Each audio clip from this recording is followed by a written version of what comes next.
featuring offshore wind. My name is James Thompson. I'm the campaigns director for the New Jersey League of Conservation Voters. Welcome everyone to the first of a webinar series that New Jersey Windworks is hosting. We have a New Jersey Windworks partner, Heidi Yeh, who's going to be presenting today on the benefits of offshore wind. The topic for today is the ocean and offshore wind, presented by Heidi Yeh. And we're going to be highlighting and talking about how the ocean is our greatest ally, as one of our greatest allies in the fight against climate change. And how does offshore wind contribute to this partnership? Heidi Yeh is going to discuss that in this interactive presentation. So that she's going to be presenting on oceanography fundamentals to help the general public understand the science of offshore wind. We'll explore how the ocean impacts our climate, addresses common misconceptions, and answers questions that anyone who'd be attending would be able to understand and digest. We're hoping and anticipating that this will be an interactive webinar, and we want to highlight how offshore wind here in New Jersey and also around the country and also around the world can help guide us to a clean energy future. Next slide.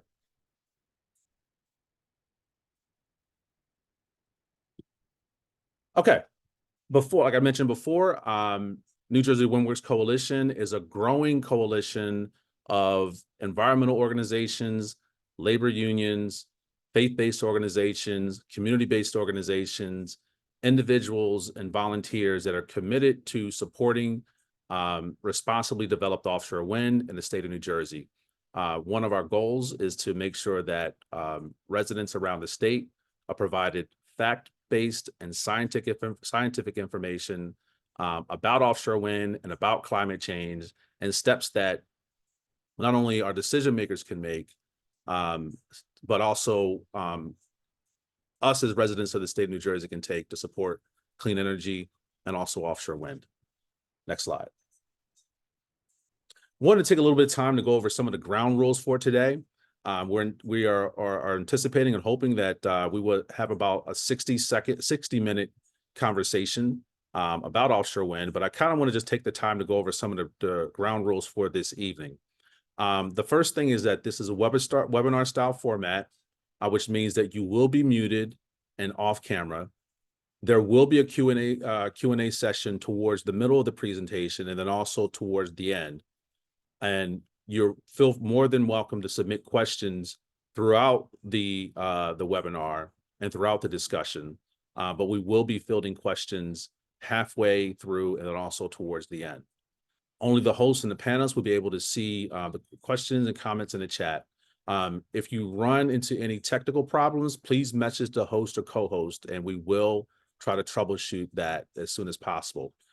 One more thing, well, really two more things, and the webinar will be shown, it's being recorded and will be available on the New Jersey LCV YouTube page and YouTube channel. And just one more quick thing. For anyone who's submitting questions, please submit respectful questions. Thank you. So moving forward, next slide, please. I want to just do a very quick but thorough introduction of Heidi Yeh, who is the policy director for the Pinelands Preservation Alliance, a very close friend, as well as a very active partner of the New Jersey Windworks Coalition. Just a little bit about Heidi. Heidi holds 2 advanced degrees in oceanography, first with a master's from the University of Connecticut, then a Ph.D. from Rutgers University. Her academic training was completed by policy experiences with fellowship through the U.S. Department of Environmental Protection and the Eagleton Institute of Politics. Following her internship in the New Jersey legislature, Heidi decided to make a career out of her passion for science, communications, and science-informed policy making. Since 2022, she's been working as the policy director for the Pinelands Preservation Alliance, as I'd mentioned before, where she monitors all environmental policy issues affecting South Jersey. And she's a resident oceanographer of the WindWorks Coalition. So without further ado, I'd like to present Heidi Yeh, my partner with New Jersey WindWorks Coalition and also a friend. Heidi Yeh, the floor is yours.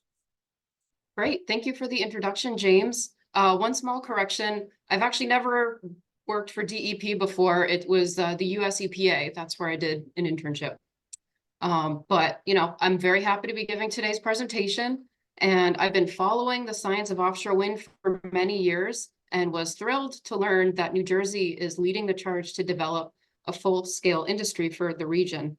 And this is in order to achieve 100% clean energy for New Jersey by the year 2035. As a shellfish biologist, which I did my PhD on, and I was working with artificial reefs, I was particularly excited about the wildlife that springs up around these structures. Next slide. However, when I left the bubble of the science world and came to my policy job at Pinelands Preservation Alliance, I was surprised to find how many misunderstandings are circulating in the general public around this technology and marine science in general. So it seemed like a perfect opportunity to put those science communication skills that I learned in graduate school to good use, as I hope we will benefit from today. Next slide. So over the last few years, as the offshore wind industry has been ramping up in New Jersey, we've seen a critical need to increase the ocean and climate literacy of the general public. So for today's webinar, I want to provide everyone with the knowledge and tools to answer the question, how big of a benefit will offshore wind development be in the climate fight? In part one, we're going to explore the major ways that the ocean impacts our climate and vice versa, and consider how offshore wind may impact this relationship. In the second part, we'll discuss how we can assess the climate impact of offshore wind and other energy projects. For the sake of time and engagement, we'll be keeping the discussion at a pretty high level. But for those of you wanting to go deeper in today's content, I will have a supplemental info document that gets sent out in a follow-up email sometime in the next week. Next slide. So, since the Industrial Revolution began in 1760, humans have increasingly been burning fossil fuels that emit carbon dioxide and other gases into the atmosphere. We call these greenhouse gases since they create a greenhouse effect, generally warming the planet and causing climate change. However, not all of our greenhouse gas emissions end up staying in the atmosphere, as some of these emissions actually become sequestered by nature. So you've probably heard of how trees are an essential tool for fighting climate change because they take up and store a large amount of carbon. Next.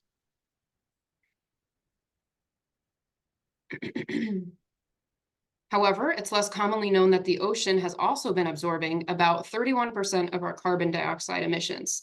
The progression of climate change could actually be more rapid if we didn't have the ocean absorbing or sequestering part of this carbon pollution. Do human changes to the environment, like building offshore wind farms, put this at risk? To investigate this question, we need to first understand where and how the ocean sequesters carbon. Next slide. So we can see the ability of liquids to absorb gases like carbon dioxide at play in a soda bottle.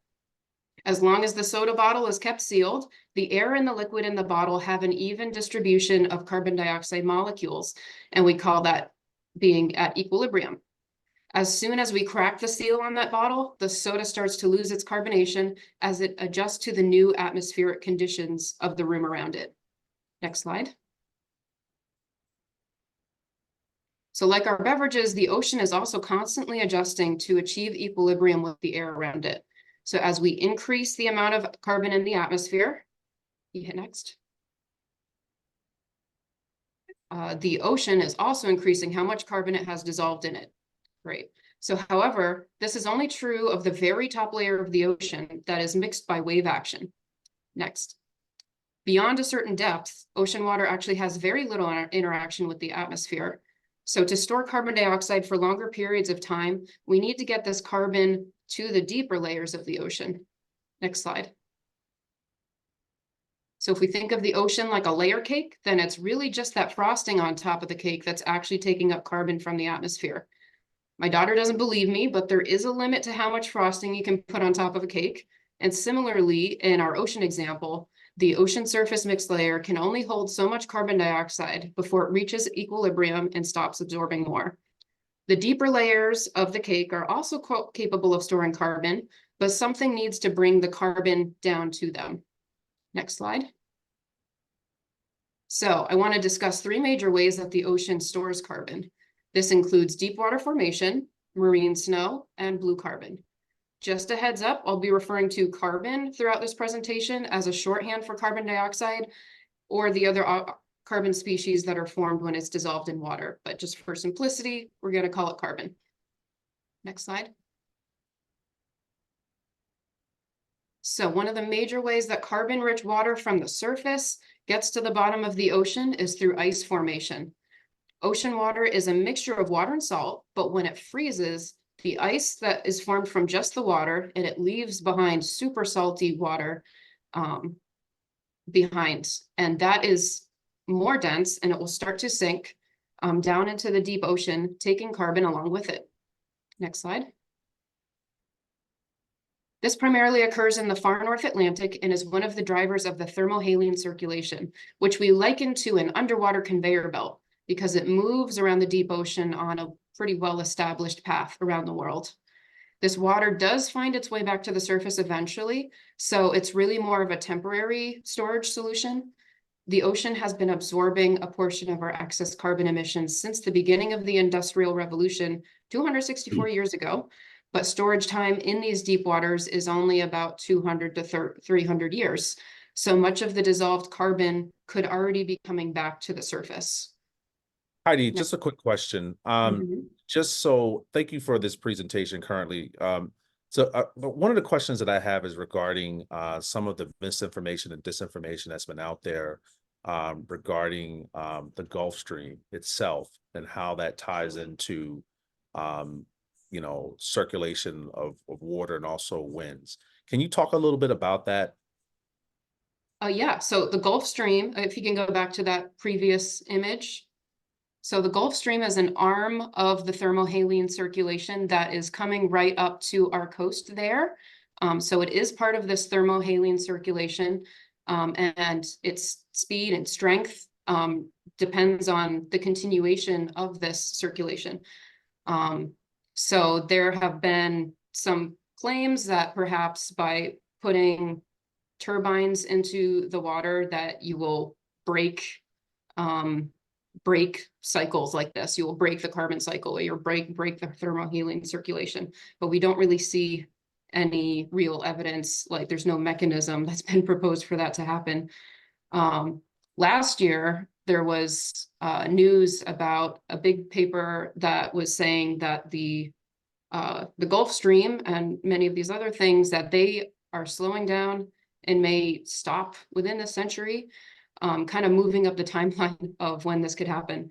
And there's actually the movie The Day After Tomorrow. It's a very dramatic imagining of what might happen if all of this were to shut down. But it's it's kind of a black box. We are in a lot of trouble if this shuts down. So it's really imperative that we address climate change. Thank you for that, Heidi. Okay, next slide. So given the temporary nature of this deep water storage, go back. Yeah, thanks. Given the temporary nature of this deep water storage, the ocean has essentially been buying us time to get our carbon emissions under control. There's also the issue of temperature itself, because warmer water cannot hold as much carbon as colder water can. So if you think back to our soda bottle example, you know that the soda will retain its fizziness for a longer period of time if we keep it in the fridge rather than at room temperature. Next slide. And as climate change is warming the water and reducing the formation of deep water, it is undercutting the ocean's ability to sequester carbon. NOAA estimates that the ocean's ability to absorb carbon has already been reduced by 4% over the last decade. Next slide. Okay, so we covered the first carbon storage method of deep water formation, which mostly occurs near the poles. So we don't expect any direct interaction with offshore wind because of the lack of geographic overlap. However, this process is being weakened by climate change. So we'll have less ice formation and warmer waters. Both of these things reduce the ability of this carbon sink to collect and hold carbon for us. Next slide. Okay, so deep water formation is primarily driven by physics, but the remaining two carbon storage processes are driven by biology. So let's talk about marine snow next. Next slide. So to illustrate marine snow, let's go back to the layer cake example and jazz it up a little with sprinkles. And these represent phytoplankton and zooplankton that form the base of the marine food web.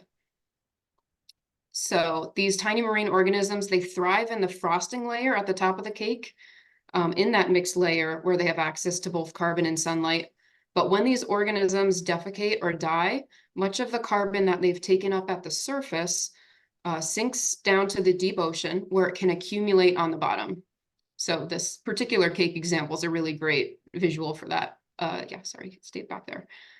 So this constant rain of tiny particles from carcasses and fecal pellets of the tiny organisms, they look a lot like snow, hence the name marine snow, but we also call it the biological carbon pump. Next slide. The constant pileup of this marine snow forms layers of mineralized carbon at the bottom of the ocean that can become compacted into limestone rock, locking the carbon away for as long as that rock stays intact. Next slide. Larger animals also contribute. Really quick, Heidi. So Yeah. there have been there's been different claims regarding this. Can you talk a little bit more about kind of to set the record straight around some of the claims around the matter that you just mentioned? I think, yeah, so I think you're referring to how in some hearings about the whale deaths last year, there was testimony that was saying that like whales are the primary driver of marine snow. Is that it? Correct. Yeah. Okay. So yeah, it's a little out there. Of course, so we're showing here in this slide that large animals do contribute to carbon as well, bringing carbon from the surface to the deep ocean. And whale falls, it's a nice visual for this, and it's not nothing how much carbon that they sequester. But it's really plankton that are driving marine snow. Like when I was looking up how much carbon is sequestered for phytoplankton, it is something like 30 to 50 billion tons per year. That's how much phytoplankton individually fix of carbon, and then how much the carbon pump is from phytoplankton and zooplankton is just this large, very, very large number. So the impact of whales is vanishingly small when compared to that. Not to say that they're not important, but also the whales were brought up in that particular context to imply that offshore wind is killing the whales, which we know is not the case. So yeah, did that answer the question? Yes, yes, it did, Heidi. Thank you. Okay. Next slide. Okay, however, not all marine snow is created equal. There are almost always phytoplankton growing at the ocean surface, but environmental conditions can influence whether we see a mere snow flurry that brings only a small amount of carbon to the seafloor, or a full-on blizzard that rapidly exports carbon. The marine snow forecast is determined by the type, size, and abundance of plankton and other organisms that are thriving. Climate change is undermining carbon storage via marine snow as a warmer ocean shifts the plankton community towards the smaller guys that don't sink as rapidly and they don't export carbon as efficiently. Okay, next slide. The main way that offshore wind farms are known to impact local plankton ecology is by changing the turbulence conditions around the wind turbines. Generally, more turbulent conditions result in larger plankton and more efficient carbon storage. There was a study that is often cited on this topic, really by people who both pro and against offshore wind, by Daywall and colleagues in a 2022 paper, which models how the presence of a wind farm in the North Sea of Europe impacted local phytoplankton productivity.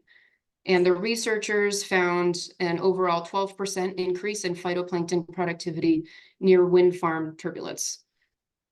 And I'll provide a link to that in the supplemental materials later on. Next slide. So although we don't have a reason to expect that offshore wind farms will have a negative influence on marine snow and may even enhance this carbon storing function, the state of New Jersey is still doing its due diligence to monitor any potential changes through the RMI, Research and Monitoring Initiative, which is overseen by the New Jersey Department of Environmental Protection. I'll just mention a couple of the projects that are most relevant to today's discussion. So first, the Rutgers fleet of underwater autonomous vehicles, aka gliders. They have been outfitted with equipment to monitor many aspects of the carbon chemistry around wind farms, as well as the planting community itself. There's also a project based out of Monmouth University to use eDNA to monitor marine life. The current focus is on fish, but those samples and methods can typically be repurposed to also look at plankton. Next slide. So that was our second carbon storage method, the marine snow. It's relevant to regions where offshore wind development are occurring, but the impacts seem to be neutral, possibly even a positive boost to this form of carbon storage. And of greater concern are the ways that carbon storage via marine snow, it's being weakened by climate change, since it favors the growth of small plankton, which are not as efficient at exporting carbon to the deep ocean. And there's also the problem of ocean acidification that I'll touch on in the next section. Okay, next slide. So now we'll discuss the final carbon storage method, blue carbon. Next slide. The trees on land seem to get all the attention for their ability to store carbon. Here we can see that carbon is generally stored per hectare of land area between different forest types. Turns out that the coastal marine ecosystem is also really effective at storing this carbon. So we use the term, the term coastal blue carbon to describe how carbon can be captured by living organisms and then stored in coastal ecosystems. Here, we can see that the plants themselves are referred to as biomass. Sorry, you go back, yeah. They're in the lighter green color, as well as the soils beneath them in the darker green color are both effective at storing carbon. While mangroves are by far the biggest of these, they're not relevant to our region, but what we do find along the Jersey Shore are salt marshes and seagrass. So as they're bringing the cables on shore for offshore wind development, environmental groups, we try to make sure that they will have minimal, if any, overlap with these important ecosystems. But even if they do end up needing to cross through there, it's a very narrow pathway that they have to provide environmental offsets for. Next slide. So animals with shells are also effective carbon storage, as they provide short-term storage while the animal is alive, with the carbon literally in their shells. And then if the shells become buried in sediments, some of that carbon will be stored for longer periods of time. And here I give oysters a shout out because, not just because I did my PhD on them, but because the way that they stack on top of each other to form reefs makes them really great carbon sinks. And the areas where offshore wind is being developed off of New Jersey, they don't overlap with oyster habitat, but there can be scallops and clams living on the seafloor where those will be located. The impact that turbines have on the carbon storage method there are overall neutral. You initially lose the organisms that are living under the footprint of the turbine foundation and scour protection, but this quickly becomes repopulated with artificial reef inhabitants, including mussels. So given that the biomass around wind turbine foundations usually increases because of that reef effect, that represents more carbon that's now embodied in the tissues of marine life. And our next webinar with Captain Paul Eidman will go deeper into some of those ecological effects. Next slide. So coastal ecosystems are great at storing carbon, but they are also particularly vulnerable to climate change, which is driving ocean acidification. When carbon dioxide enters the ocean from the atmosphere, it combines with water to form carbonic acid. The resulting chemical reactions make it harder to maintain carbonate, a key component of most shells. So shell-bearing organisms need to spend more of their energy to keep their shells intact. This also impacts the plankton community that we discussed with the marine snow and reduces the effectiveness of the biological carbon pump. So ultimately, the ocean is becoming inhospitable to much of the marine life that we take for granted today, and we expect marine biodiversity to continue to decrease as climate change and ocean acidification progresses. Next slide. So to summarize the blue carbon, the coastal blue carbon, we expect mixed results around wind farms with a potential boost to the effectiveness of this carbon storage. However, the marine organisms that comprise this blue carbon are threatened by climate change itself, because ocean acidification makes it more difficult for them to thrive and store additional carbon. So Heidi, we could take a quick break just to take an opportunity for folks that have had submitted any questions. So we're kind of at the halfway mark. Oh wait, can I do? I just got like 2 reviews. Oh, sorry. left, and then we'll do that. Yeah. Okay. Thanks. Next slide. Okay, so we're just going to review everything that I went over and then take a break for questions. So the ocean absorbs about 31% of our carbon emissions, but the ocean has the potential to store much of the carbon in its deeper layers, at least temporarily. Hit next. But most of it sticks around at the surface unless it gets some help from physical processes like deep water formation or biological processes like snow, marine snow, and blue carbon. Next.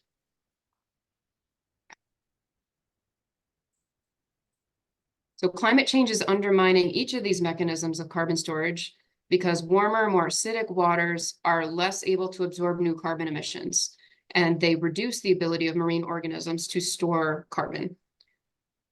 Next. So as we use renewable energy to fight climate change, we must also remain cognizant of any potential impacts that this infrastructure could have on carbon storage. But overall, we see neutral, potentially even positive impacts on the strength of carbon storage around wind farms. The elephant in the room that we really need to deal with is climate change. So in the next section, we'll consider how to judge the climate impact of an energy project after we can first take a break for questions. Thank you, Heidi. So for anyone who has questions regarding Heidi's presentation thus far, about carbon and how it's deposited within the ocean or the air, please submit the questions and we will read those questions out and try to answer as many as possible in the next 5 minutes or so. But while we wait for questions to come in, can you talk a little bit about, you'd mentioned before eDNA, which was a lot of the research that's been happening as a result of offshore wind. Can you talk about a little bit about eDNA and how that works? Okay, I promise this wasn't a planted question, but my PhD was in molecular biology, so eDNA is something that I am very interested in. So eDNA, that stands for environmental DNA. So that is, we are using methods to detect DNA in the water that has come off of fish, whales, really anything that is shedding cells as it swims through the water. So you're able to take a single water sample, filter it, extract the DNA, and then you can detect all of the things that may be living in the area without needing to actually catch that fish, catch that whale, So we can see their DNA signatures within that sample. And you can use different primers that tell you about different portions of the community, like say, I only want to study plankton, phytoplankton, or I only want to study fish. We can take really narrow views of what's going on there. So with like really elusive or rare creatures like whales, it can be a great tool to be able to detect them without needing to catch them. Thank you. And I think there's questions that are being added, and I kind of wanted to take a little bit of time, and I know that you're planning to talk a little bit more deeply about carbon, in the next part of the presentation. But I kind of wanted to kind of try to ask a little bit of a question in advance of what you're planning to present next. But how does carbon affect the warming of the ocean, like you'd mentioned before? Can you kind of explain that in a nutshell, and how offshore wind can also combat climate change and along with carbon and other greenhouse gases? Right, yeah. Maybe I needed to include a better picture of this. So we're talking about the greenhouse effect. So as we burn fuels that emit carbon dioxide that was otherwise trapped in the rocks and not interacting with our atmosphere, once we burn it, it's just sitting up there and then contributing to this thermal layer that we have around the Earth.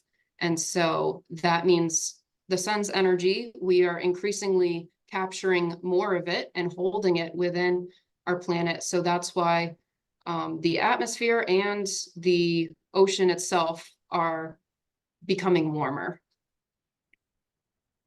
Thanks, Heidi. And so if folks could continue to put their questions in the chat, and we were going to go ahead and move forward, and we're going to continue to ask questions towards the end. We want to make sure that there's enough time for Heidi to complete her presentation, but at the same time, we're going to have time at the end for folks to continue to ask questions. Heidi, you can continue, please. Okay. Okay. So like we just gave that little review of climate change. So as greenhouse gases are driving climate changes, we need to decrease the concentration of these gases in the atmosphere by protecting the ways that the Earth already sequesters carbon dioxide, like the 3 ways that we just discussed in that previous section, while also reducing how much new emissions we add to it. But with much of these emissions coming from transportation and the energy sector, it is paramount that we improve the energy efficiency of those sectors while also transitioning the energy sources to carbon-free sources of fuel. Next. However, with our current reliance on fossil fuels to build almost everything, how can we say that any energy source is carbon-free? Every new source of energy does require an initial expenditure of energy to get up and running.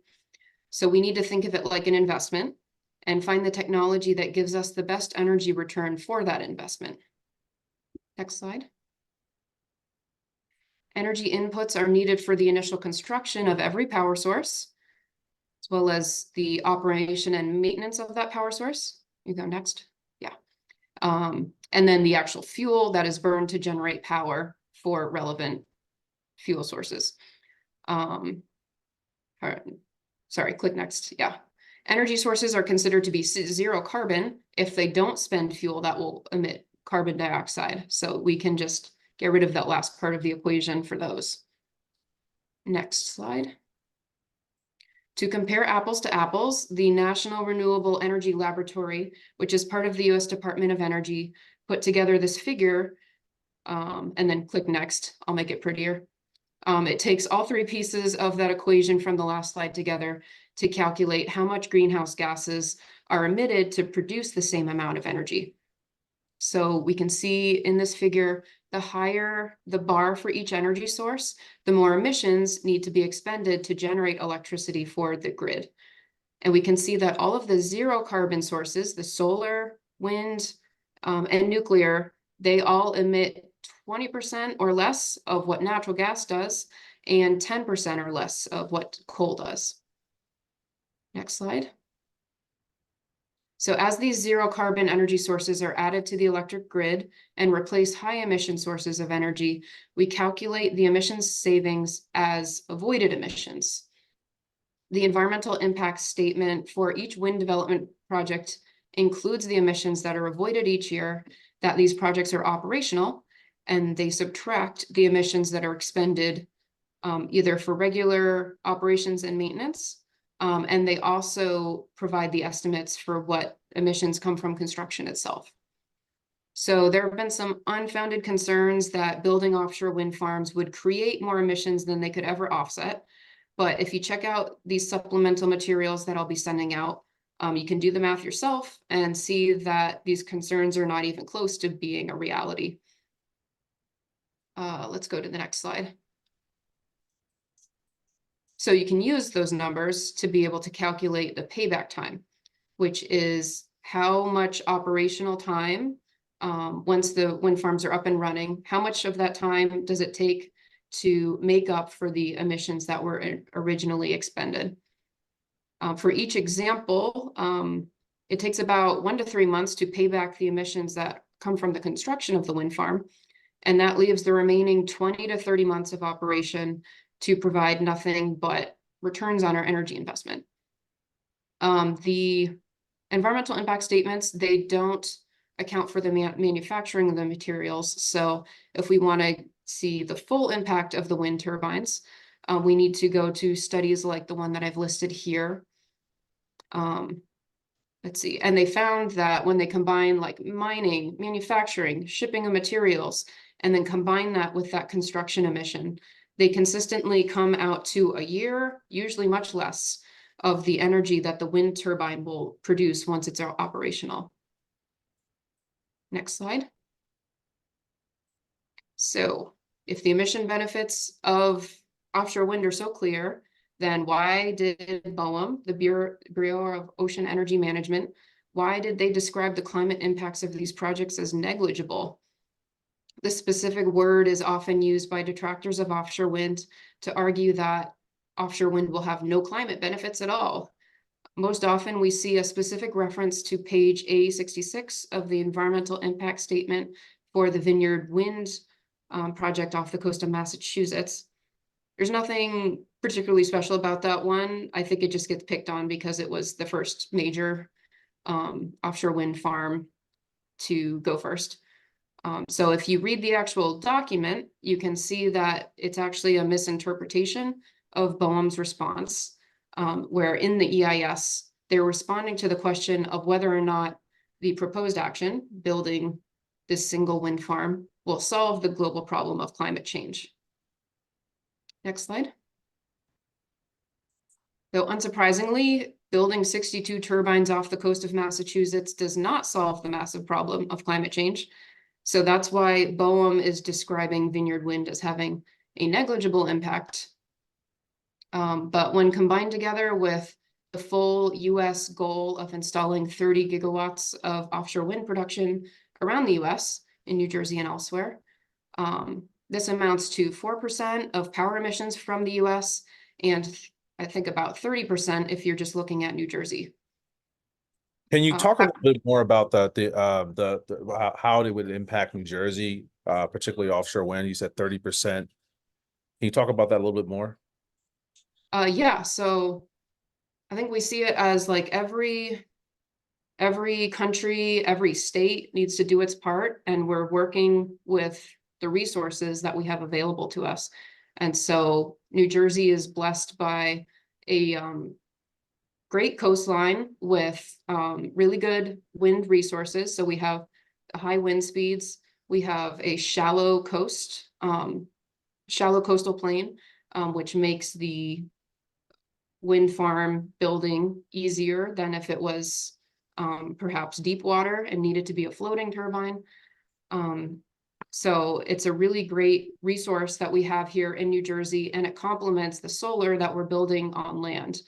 So it's really an essential piece of this puzzle of getting energy production at all hours of the day and to be able to cover peak demand. Okay, where was Oh yeah, so powering millions of homes with zero carbon energy is no small feat. Yet it's only making a dent in the problem, which is alarming, and should be driving us to action, not inaction. So given the omnipresent impacts of climate change that people can see and feel happening in real time, it's become increasingly rare that people are outright denying climate change anymore. The new trend is trying to delay climate action by arguing that a better solution is just around the corner. And of course, we should leverage those too when they're finally ready for the market. But we can't let technological optimism like this get in the way of the actions that we know we can take right now with great resources that New Jersey's been blessed with. The Climate and Development Lab of Brown University put out an excellent white paper which describes the kind of arguments that are often used to delay climate action. And I'll put the link for that in the supplemental document that's coming later. And Heidi, this is a very, very important aspect of this, of this entire presentation is there's a lot of disinformation and misinformation out there. And one of the things that we want to make sure that we're able to do is provide residents and people who are interested in this and care about climate change, want to take climate action, and also want to be provided factual information. And so Heidi will, like she mentioned before, in the follow-up email, we're providing information and links to this information as well. Okay, so next slide. Let's review this second section here. So given our current reliance on fossil fuels, all power sources require some inputs that will probably have greenhouse gas emissions associated with them until we get into that virtuous cycle of we have enough renewables that we can build the next renewables with it, but we're not there yet. So the key to making a difference, sorry, can you go back? The key to making a difference for the climate is getting the best energy output for each unit of fuel input. We see wind coming in as one of the best energy investments with total payback times of a year or less. Next slide. Although wind gives the best return on our energy investment and powering millions of homes with carbon-free energy is no small feat, the impact is still tiny when you compare it to the global scale of climate change. This is why UN Secretary General Antonio Guterres said that our world needs climate action on all fronts, everything, everywhere, all at once. So that's why we believe that we don't have the time to waste and we must use every good tool that's at our disposal. Next slide.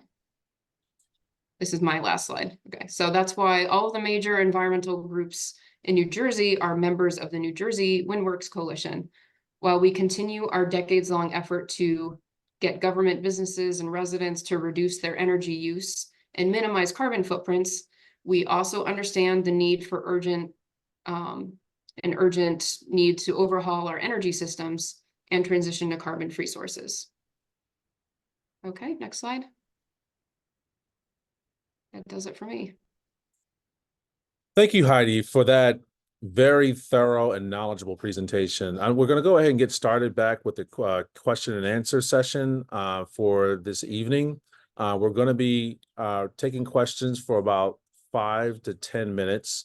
But while we wait for questions to come in, I do see a question that that in the chat, and this question is regarding ocean pH itself. Can you talk about how that has changed over the past, within maybe the range of about 10, 15, or maybe 20 or 30 years? Sorry, I don't know that off the top of my head. It's a little too specific.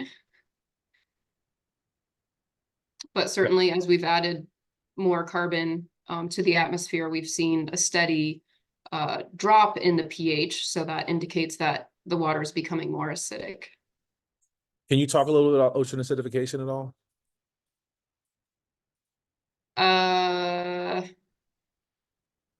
Well, where I mentioned it throughout the presentation, so we know that shell-bearing organisms, it makes it harder for them to maintain their shells. And then that can have bad impacts on the population overall, because when you are putting all of your energy into just maintaining your house, that means you have less energy to put towards reproduction and all the other important things of life. So even if something, we don't see these things dissolving before our eyes, they don't die. There's all of these sublethal impacts that also need to be studied whenever you're considering impacts on a marine organism. And then with the marine snow, so some of these have more carbon in them than others.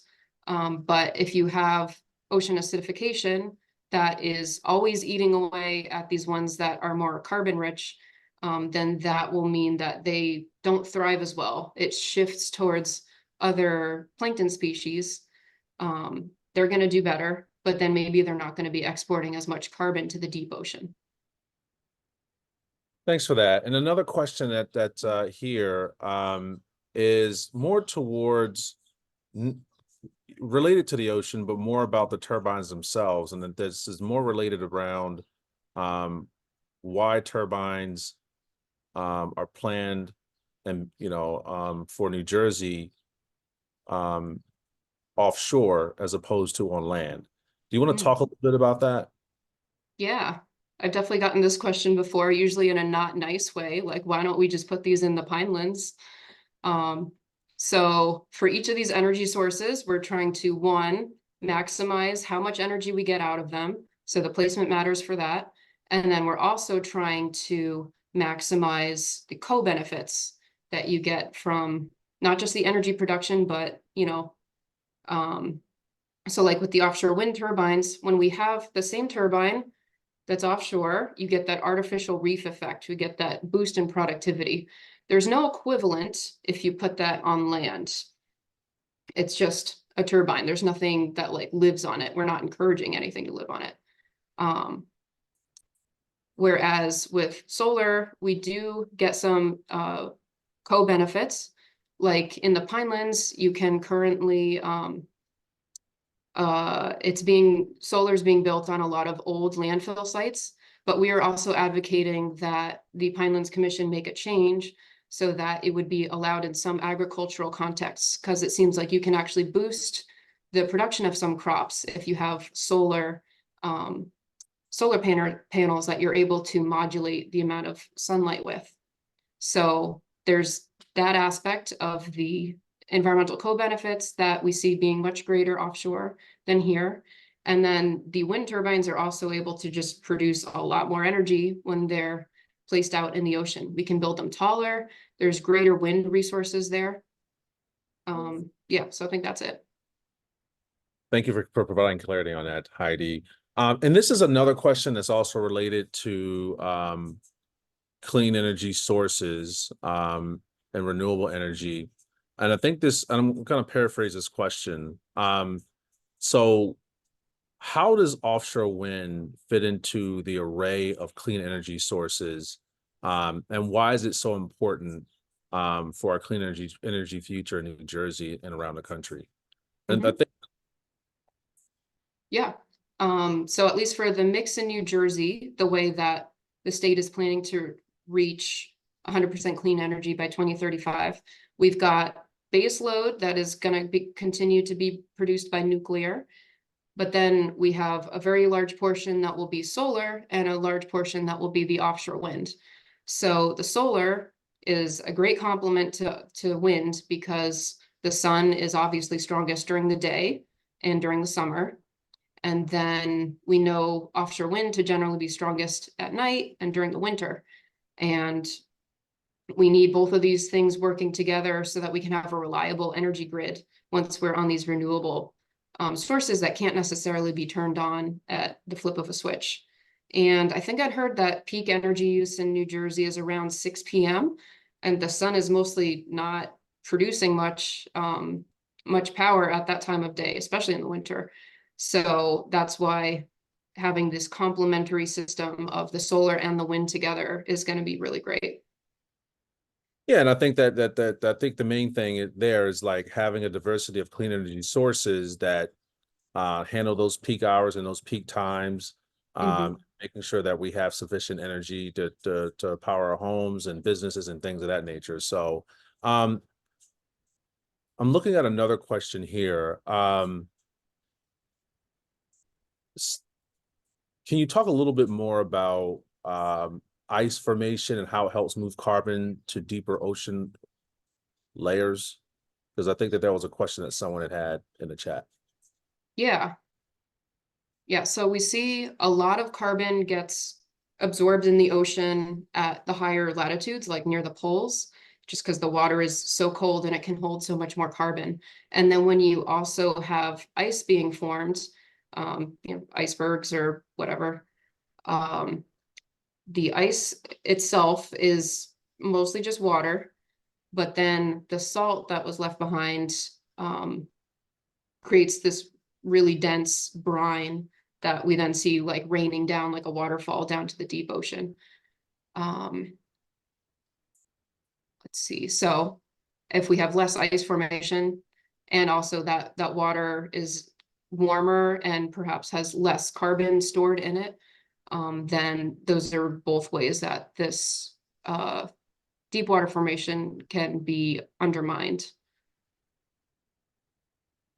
Okay, so I think I'm going to take the time to ask one more question. And I know that you talked a little bit about efficiency of different energy sources. Can you talk a little bit about the efficiency of offshore wind turbines more in general? Yeah, so guess this makes me think of like there's this claim that offshore wind turbines are only 50% efficient, which is actually it's true in a way, because of the wind that is passing by it, it can only like the physical limits of this technology is that it can only capture about half of the potential energy that is there. Um, However, it's kind of a weird criticism to make of it because when you're comparing it to other energy sources where um, like coal and gas, things where there's combustion, you have these thermal losses as a result of the burning process. And it is much more consequential when we don't have 100% energy efficiency from those, because that means you're burning more fuel in order to achieve the energy output that you're looking for. Whereas if offshore wind is only 50% efficient, that literally just means that wind is blowing by it, which I think we still want the wind to blow. We don't need it to capture 100%. So yeah, But it's basically, a in essence, offshore wind turbines are more efficient means of power for electricity. yeah, because like we don't need to burn fuel in order to make them um produce the energy. And we don't have to burn fossil fuels essentially for Yeah. turbines to spin. Mhm. Correct. Okay. So moving on. Next slide, please. First of all, thank you, Heidi, for your presentation. Um, Again, Heidi will be providing the presentation as well as any other links detailing some of the information that she had discussed and highlighted in her presentation. Um, and the recording will also be available as well on the New Jersey League of Conservation Voters YouTube channel in the next several days. Just a couple things before we go. I wanted to just make sure that the folks who are here, who are supporters, the folks who are, the supporters of offshore wind, that are supporters of clean energy, the Bureau of Ocean Energy Management right now has a comment period open for the Atlantic Shores North project, which is off the coast of Long Beach Island. And this is one of the upcoming planned projects for offshore wind. And if you go to the QR code, there will be an opportunity for you to submit a comment to the Bureau of Ocean Energy Management regarding this project. The comment period for this particular project ends today. So if you click the QR code, I believe that there is a link in the chat that also provides a way to get to the site so you can submit a comment. And if you have any other questions, there's also folks that are looking at the chats that can answer any questions regarding that or the project itself. Next slide, please. The other thing that I also wanted to highlight as well is on June 15th is Global Wind Day. which is a celebration of wind and offshore wind that's happening around the world. And we're also going to be doing this on June 15th, starting at 11 a.m. at Liberty State Park. If you click the QR code, there's more information about this day itself. There's going to be tons of information about offshore wind. There will be opportunities to talk to different vendors. There'll be opportunities to learn more about offshore wind, and along with different speakers, live music, arts and crafts, things for the entire family to do. So if you click the QR link, you'll also have an opportunity to look into the look for the event, sign up, and bring your friends and family. It's going to be a great time. So I wanted to again thank Heidi Yeh from the Pinelands Preservation Alliance for presenting.